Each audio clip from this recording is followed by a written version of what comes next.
Você costuma deixar suas tarefas para depois? Vai adiando, muitas vezes não termina ou nem começa aquilo que você precisa ou gostaria de fazer? Pois é, hoje eu vou falar sobre procrastinação. E nem sempre é falta de força de vontade. Fica comigo até o final desse vídeo para você entender um pouquinho melhor sobre o que pode ser a causa da sua procrastinação.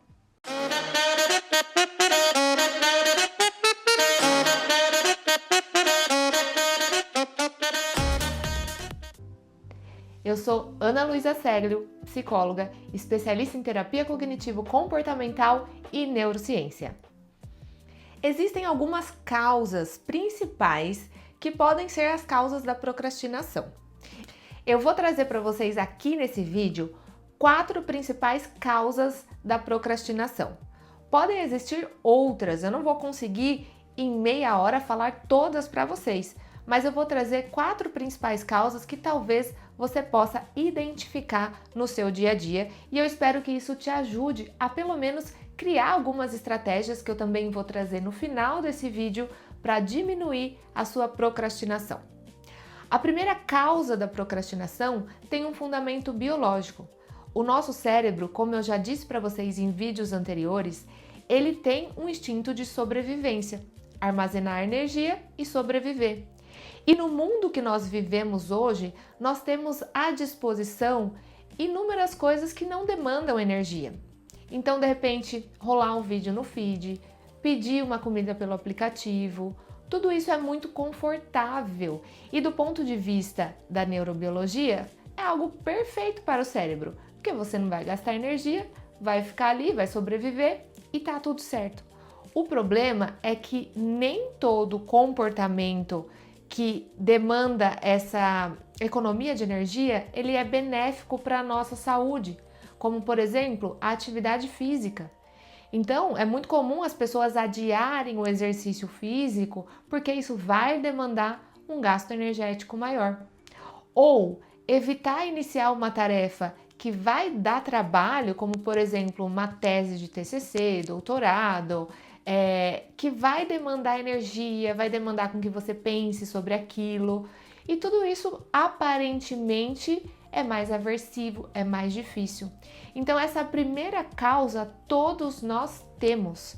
Todos nós temos um cérebro que não foi propriamente adaptado para viver no ambiente em que nós vivemos hoje. E por isso que mais para frente eu vou falar sobre rotina e motivação para vocês. Mas guardem até aqui essa primeira causa que é comum para todos nós, que é uma característica do nosso cérebro. A segunda principal causa de procrastinação pode ser, tá? E aí quando eu falo pode ser, que não é necessariamente o seu caso, mas pode estar ligado à baixa autoestima. Então, antes de iniciar uma tarefa, nós temos inúmeros pensamentos. E se você parar para observar esses pensamentos, talvez você consiga identificar algum desses que eu vou falar para vocês aqui. Eu posso, antes de começar uma tarefa, pensar o seguinte: isso é muito difícil, eu não vou conseguir. Ou, eu nunca consegui isso antes, provavelmente eu vou fracassar. Se a sua autoestima, ela está, na maioria das vezes, na maior parte das coisas que você faz, ela está voltada para o não vou conseguir, eu não sou capaz, essas vozes de comando que ficam dentro da cabeça, isso pode fazer com que você adie ainda mais a tarefa. Por quê? Porque aquilo é extremamente aversivo. Você não se sente capaz e quando você inicia a tarefa, pode ser que você entre em contato com aquele sentimento. Então, a procrastinação é uma forma de aliviar a dor, aliviar aquilo que você está sentindo que de repente não é muito agradável. Então pode parecer estranho, mas quando você procrastina, você tem ganhos, entre aspas. Por quê? Porque você evita o contato com esses pensamentos, com essa sensação de impotência e com essas sensações da sua autoestima, muitas vezes relacionadas à sua história de vida. Então, provavelmente, na sua história de vida, ocorreram também situações que acabaram reforçando esses pensamentos um pouco mais negativos a respeito do seu desempenho em relação às tarefas e às coisas do dia a dia, tá? Então, primeiro ponto, a neurobiologia comum para todos nós. O segundo ponto, baixa autoestima, que pode estar muito relacionada à questão da procrastinação. Se você identificou algumas coisas, né, dessa primeira e da segunda dessas causas, vamos caminhar mais um pouquinho, porque talvez existam ainda alguns outros pontos que podem ser importantes para considerar nesse caso. Intolerância ao desconforto. Então, pense comigo, se você às vezes não se considera capaz de iniciar uma tarefa, e quando você inicia, você se sente ansioso, você se sente angustiado ou angustiada, isso é um desconforto real. A ansiedade, ela pode ser um desconforto real. E esse desconforto não é agradável de sentir. Eu sempre falo sobre as emoções aqui para vocês. Nós temos 5 emoções básicas e uma delas a gente gosta de sentir, que é a alegria, a felicidade, e as demais possuem uma valência negativa. O que significa isso? Não são agradáveis.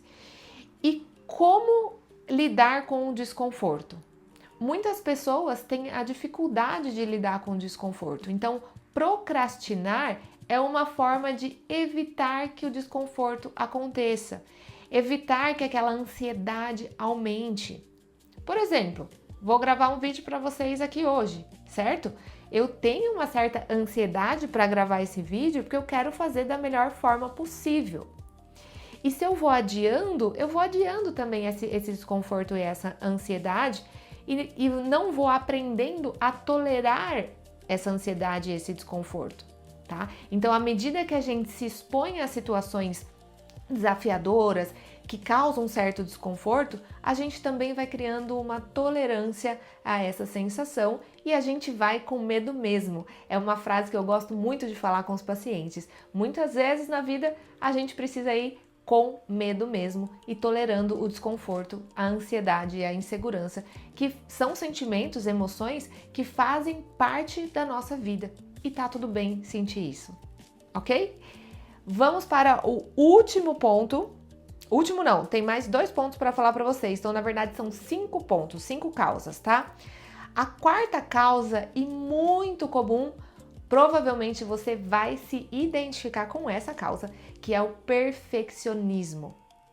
Quantas vezes você já adiou uma tarefa porque você não se sentia pronto para fazer aquilo? É um pouquinho diferente até da autoestima que eu falei para vocês anteriormente.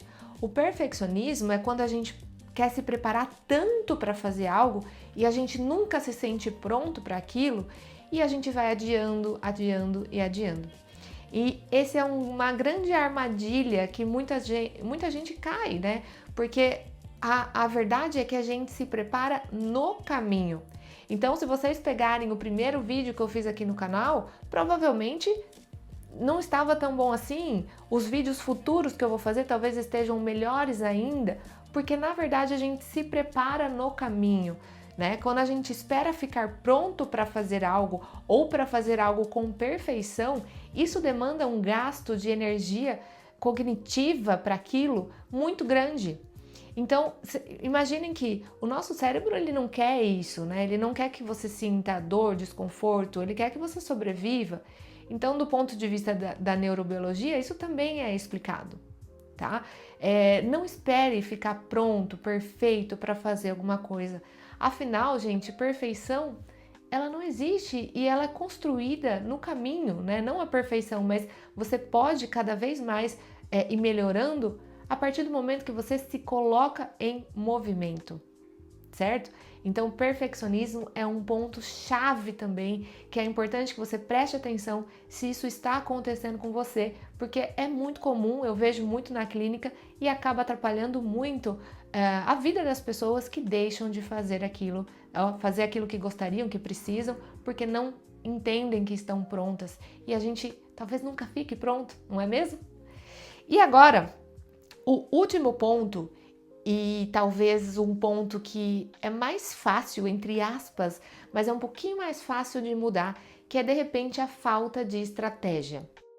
Então, quantas vezes as pessoas também não deixam para depois porque não tem um planejamento ou porque não desmembraram as metas em metas menores. Então, por exemplo, eu quero ser uma pessoa mais culta. Mas o que envolve, o que você precisa fazer hoje para ser uma pessoa mais culta? Eu quero ser mais saudável, mas o que você precisa fazer hoje para ser mais saudável? É muito comum as pessoas colocarem metas e objetivos muito abrangentes. E quando a gente não desmembra isso em metas menores, isso parece pouco palpável, parece difícil, parece distante. E aí vem alguns pensamentos de sabotagem também. Eu nunca vou conseguir. Isso é muito difícil, isso não é para mim. Veja como uma coisa está linkada com a outra, pode estar linkada com a questão da autoestima, pode estar linkada com a questão do perfeccionismo, que eu falei anteriormente, e a falta de estratégia, tá? Então aqui é importante que vocês entendam que para que a gente tenha disciplina, motivação, rotina, algumas estratégias são fundamentais.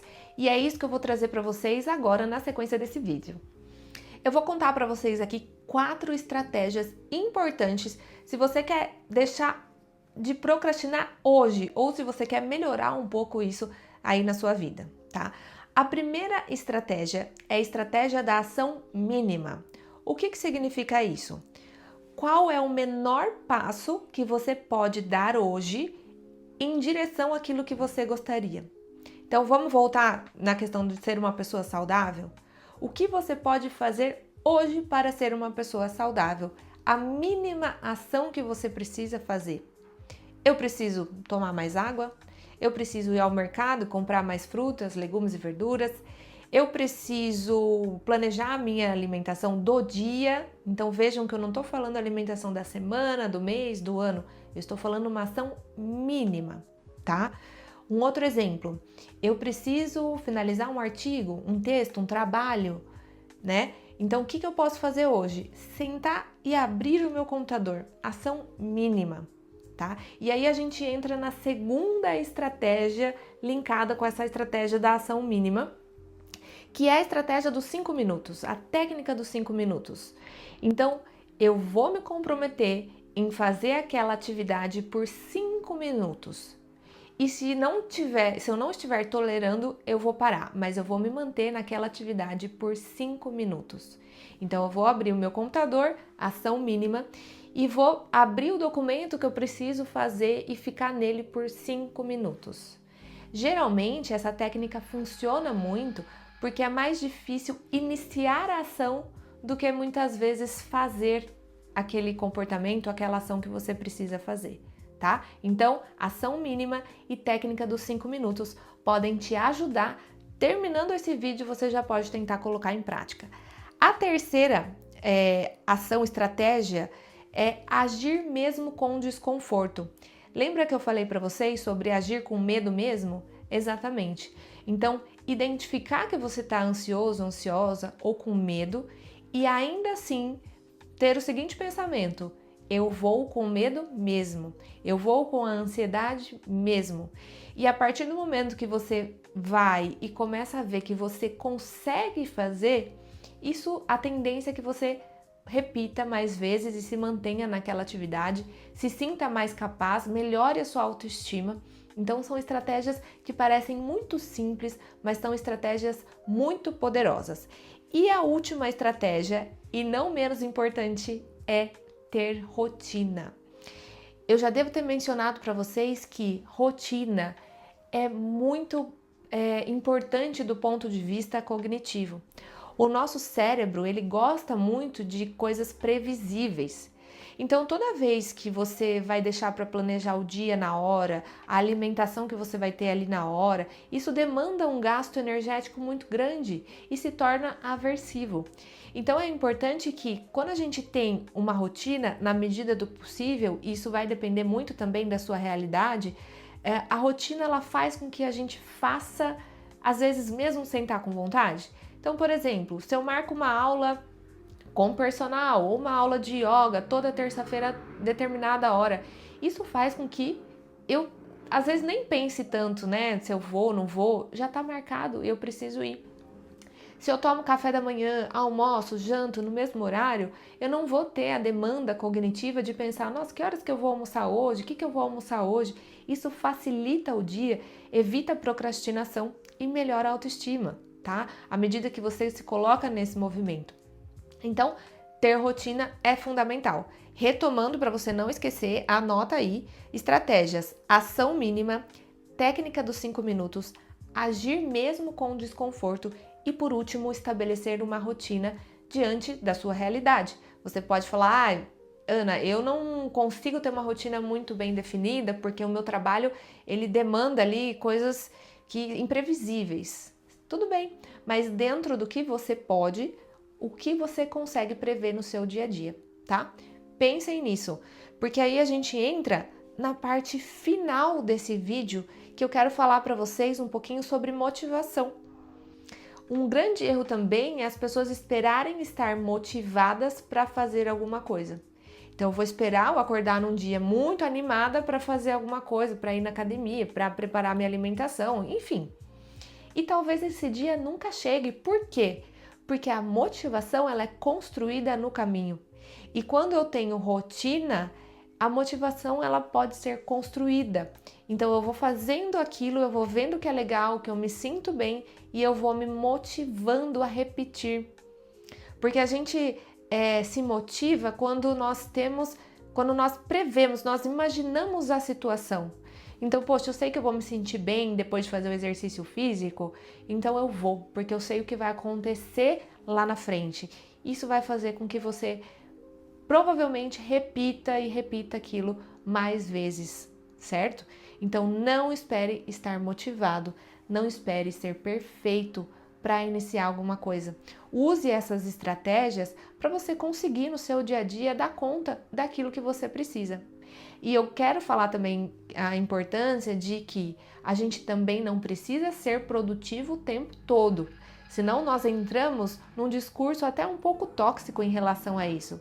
Tá tudo bem nós termos momentos de lazer em que nós não estamos produzindo, nós temos momentos de fazer nada, não é? Quem aí gosta de ficar no momento de não fazer nada? Isso também é importante para a nossa saúde mental. Uma atividade que não exija uma produção de algo, uma produção de conteúdo, produção de alguma coisa, né? Nossa sociedade é muito isso, a gente muitas vezes quer produzir. Mas a procrastinação também não pode ser algo que vai atrapalhar a sua vida e seus planos. E é por isso que eu quero e eu espero muito que esse vídeo tenha te ajudado. Um ponto importante é o seguinte: se depois de tudo isso que eu falei, você não se identificou com nada disso, ou você não conseguiu colocar nenhuma estratégia no seu dia a dia, talvez você precise procurar ajuda profissional. Eu preciso falar sobre isso como psicóloga, senão seria muita irresponsabilidade da minha parte. Então, existem alguns transtornos mentais que realmente fica um pouco mais difícil colocar aquilo em prática, tudo isso que eu falei em prática. Então, procure terapia se você precisa de ajuda, tá certo? Espero que tenha te ajudado. Manda esse vídeo também para uma pessoa que você sabe que procrastina muito e gostaria de ouvir tudo isso. Beijos e até o próximo!